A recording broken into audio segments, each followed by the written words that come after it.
دوستای عزیز دیگه تمام چیز آماده کردیم، مخلفات، گوشت گوساله و همه چیز. این حال یک دمک پشت یک دمک یک شروای وطنی دیگه منتظر باشید دیگه. ما رو دنبال کنین و با قصه های شیرین استاد. وضعیت فعلی ما جناب آقای فردوسی شیخ، من تا دیروز به نان محتاج بودم، به او محتاج بودم، به رخت تن محتاجم. همین لحظه من لباس ارتش می پوشم.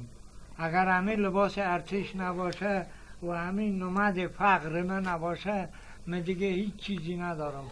من در خانه سه تنیم همین لحظه به مشکلات ما پنجه نرم میکنیم. میم یلدا دختم، مادر یلداه، به خاطر که صدای آه و ناله ما شمس الحق بچخاله ما که نزدیکترین همسایه ما که این نشنوه، صدای ناله ما را همسایه ها نشنوه که من گرسنه ام.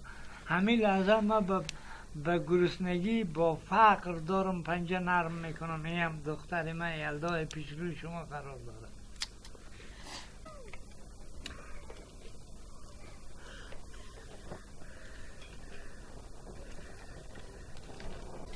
عرض درود و سلام دارم خدمت تمام هموطنان عزیزم که در هر جا، در هر گوشه و کنار این کره خاکی هستند. درود احترام ما برشان تقدیم است.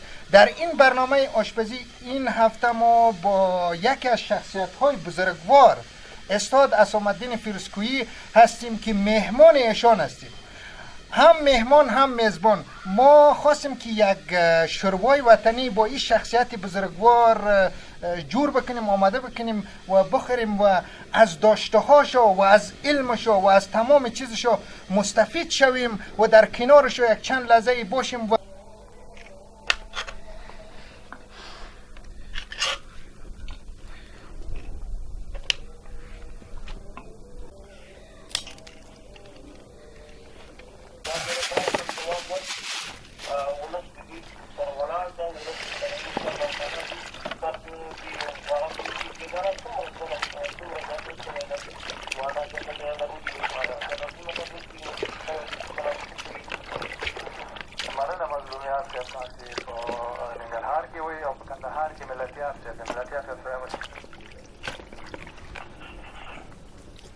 جناب استاد دیگه شما رادو تار گوش کنین، ما فقط دیگه امر کنین، امر تا اجرا میشه. فقط آشپزی رو برای ما بان. نه شما خوشحالی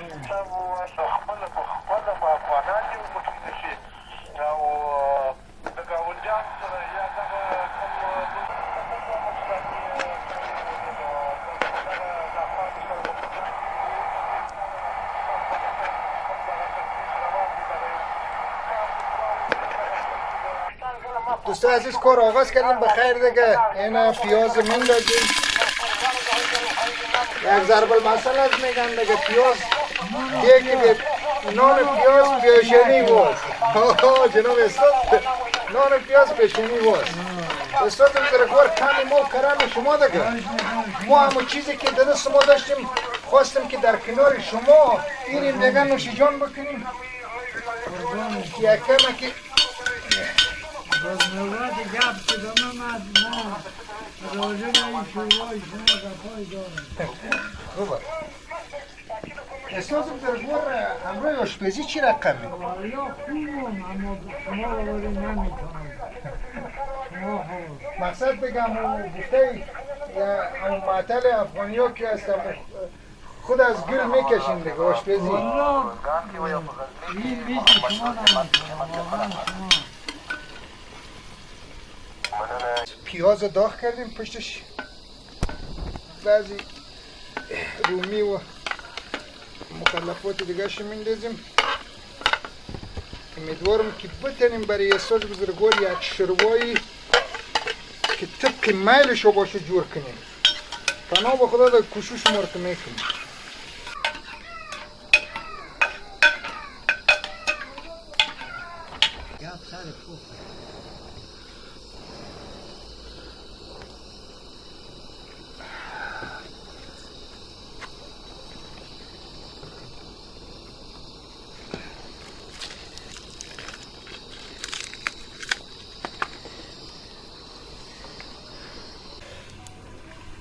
دورگر ما همطور چیزای بیار. رنگ دیگ.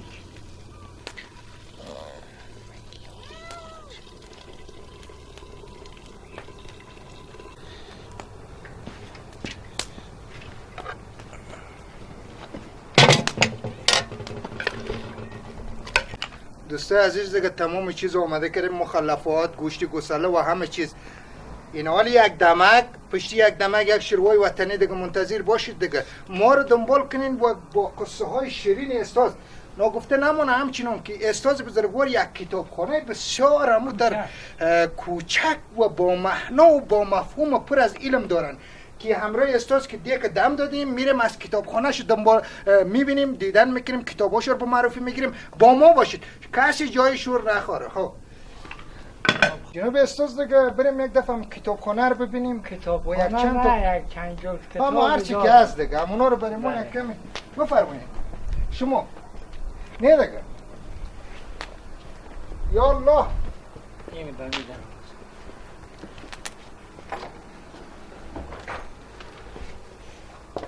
استاد بزرگوار یک چند تا اینا برای ما معرفی کنین که نه به دیده آخا کی داری قرفگک خورد چند جلد کتاب خیلی مهم میبینین از ادبیات کلاسیکی وطن ما. حافظ غزلسرای دی، غزلسرای امروز، غزلسرای فرداها. فردا همیشه بله جاویدان. دری پایان شما آثار نظامی صاحبی گنجوی رو میبینید. میشه اساس ببینیمش؟ بله همی؟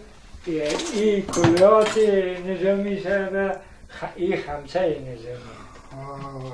این چند جلد داره استاد؟ کلیات به 2 جلد است. 2 جلد است؟ بله. خوب کتاب حجمداری هم هست استاد. این خمسه نظامی مثنوی، معنوی، مولوی. کدامش مثنوی؟ ای هست قرآن به لفظ پهلوی. از قرآن مولوی صاحب مغز را برداشته، پوست را با ما و شما بگذارد. جناب استاد از آثارای حافظ صاحب، حضرت حافظ صاحب یک شعر بر ما زمزمه کنیم خیلی خوشحال میشیم. شعر اگر مکمل نتونستم کنده و گرفته پیشکش پیش حضور شما میتونم. خواهش میکنم استاد. شراب تلخ میخواهم که مرد افکن بود زورش، که تا یک دم بیاسایم ز دنیا و شر و شورش. سماط دهر دون پرور ندارد شهد آسایش، که من پیمودم این صحرا نه بهرام است نه گورش. هموطنان عزیز، در لابلای برنامه گفتیم که امروز در حضور یکی از استادای بزرگوار استاد صمدالدین فیروزکویی هستیم و ما آشپزی را مکمل انجام دادیم و دیگه ما در حالت بخار است و خواستیم که از این فرصت استفاده کنیم، از داشته های استاد بزرگوار مستفید شیم و قصه های جالب همراهش داشته باشیم، از سرگذشتش و از خاطرات خوب و بدش در ولایت غور ادامه قصه بکنن. و در اول میخوایم که ما که همه استاد بزرگوار میشناسیم و مختصرا از مخاطبای عزیز خود معرفی بکنن که کی هستن، در کجا تحصیل کردن و چی کارایی کردن. استاد بزرگوار میشه که خدا برای بیننده ها یک همونطور کوتاه یک معرفی بگید. آره میتوانم. من حسام الدین فیروزکویی هستم، باشنده دهکده چینیه که در 60 کیلومتری جانب شرق شهر فیروزکو قرار دارم. خیلی خوب استاد بزرگوار.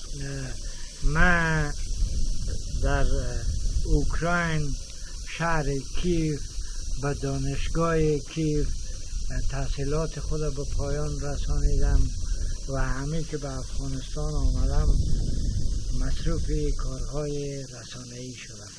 راستی استاد گفتن که اولین خبرنگار یا روزنامه‌نگار شما بودین که در ولایت غور تشریف آوردین.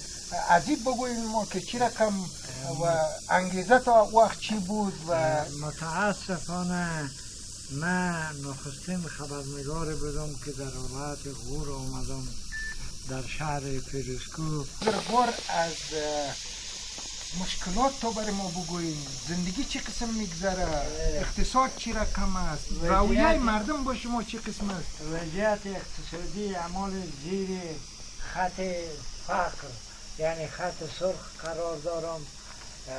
هموطنهای عزیز من تا هنوز دست مرا گرفتن.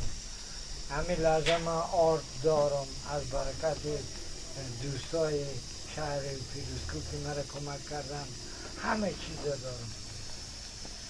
جناب استاد، او یک بوجی آرد که یک کس میاره او هیچ چیز در پره نمیکنه. من از همون بوجی آرد حضور و من خیلی کلان کنم.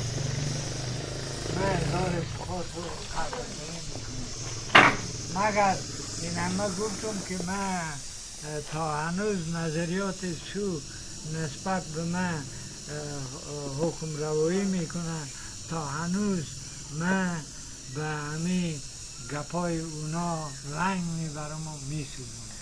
استاد بزرگوار، مردم هر چیز میگن شما دل نگیرین، شما پیش ما معلوم استین شخصیت بزرگوار، یک استاد فرهنگی که نگفته نمونه که شما یکی از فرهنگی های غور استین، دیگه پیش ما عزیز استین و خواست تا از کسایی که دست باز دارن چی است استاد بزرگوار؟ من از کسایی که دست باز دارن، از اون مردم های بزرگوار، از اون مردم هایی که همه لحظه قوی هستند، من می طلبم که فقرا را کمک کنند، دست بینواها را بگیرند.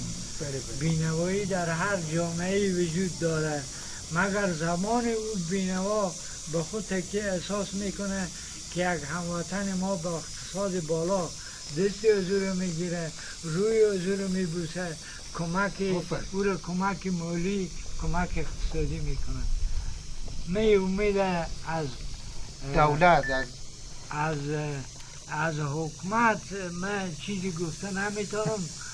از او کسایی که صاحب اقتصاد و ثروتند، از اونا احترامانه میطلبم دست فقرا رو بگیرن. در این ماه مبارک رمضان و در این ماهی که یعنی ماه نزول قرآن است که باید ده همین ماه هر کس هر چیزی که داره برای فقرا اگر استاد بزرگوار بته اجرش 2 برابر میشه. یعنی امرو بیگه شما شوروا را به خانه ما آوردین، من از شما صمیمانه هزار سپاس و قدردانی میکنم. استاد بزرگوار خیلی زیاد خوشحال هستیم که در کنار شما هستیم، واقعا خوشحال هستیم. شما یک کوه هستیم که آدم باید از داشتهای شما بیاموزه و خواستیم که با تیم امرو ما امروز یک شورواگک برای تا اومده کنیم و این مسئولیت را مده گردن گرفتیم. شوروا را امیدوارم که یک چیزی جور شوه و دیگه نوش جان کنیم. استاد بزرگوار، یک چیز برای من خیلی جالب تمام شد که شما تمامی همو سنگینی های سابق دارین علاکینار سعی کنین و هفته و اینی چو و این شمشیر شما خیلی جالب است و مخصوصا این رادیوی شما و اینمی یک پختگی یک انسان نشان میده. باور بکنید من نمیفهمم که این پختگی حساب کنم یا ضعف حساب بکنم. امینا از گذشته من از این علاکین خاطره دارم، ازی پدنوش میسیم خاطره ها دارم و ازی تیاغ من خاطره ها دارم. صنعت تار برای ما نشان بتین و از کدام سال فارغ شده این، از کدام کشور گرفتین؟ من از کشور اوکراین فارغ شدم در سال 1979. کدام بخش فارغ شدین؟ من بخش های ادبیات ژورنالیسم. ماشاءالله. ولی جای تاسف است استاد که همچو شخصیت های توانا باید حال یک جایی باشن که مردم از شما استفاده بکنه. شما تحصیل کردین و تجربه کاری هم به اندازه دارین. امیدوارم که دمون پاداش برسید انشالله. تا حال خانه رسیدم. من اینجا یک منی خواهم کرد، خود را به 2 جام می غنی خواهم کرد. اول ستعلاق عقل و دین خواهم داد، پس دختر رز را به زنی خواهم. این از خیامه. هموطنان عزیز، وقتی اذان است که اذان میشنوین، وقتی افطار است. ما قصه های خود داشتیم امروز استاد بازم داریم دیگه یک افطار کنیم، نماز بخونیم، انشالله باز دیگه طعم میکنیم. دیگه با ما باشید، قصای شیرین ما را دنبال بکنید.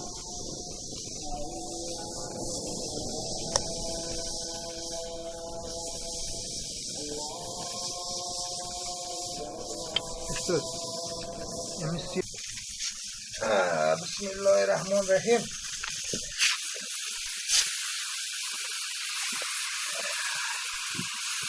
استاد بزرگوار دیگه تا کنیم ببینیم که چی جور شده. امیدوارم که خوب همون شده باشه. چیزی که ما شما میخواستیم همون جور شده. فنا بخورا دیگه استاد مطلب دیگه.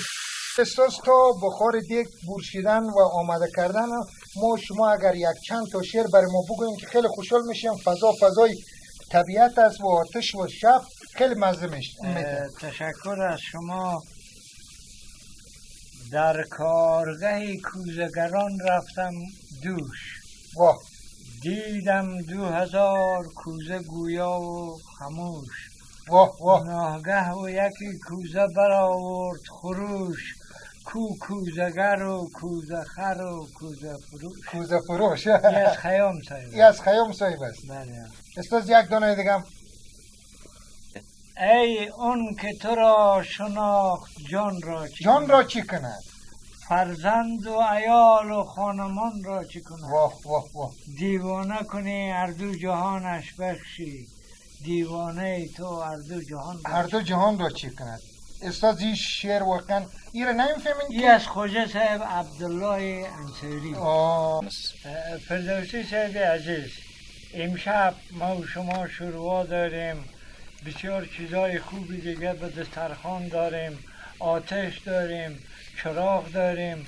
خیلی متاسفم در همه دکله‌ای که من زندگی میکنم، من هموطنایی رو میشناسم که او همه لحظه کبریتی نداره که سیخی را در بده. آتش در خانه او وجود نداره، نان در خانه او وجود نداره.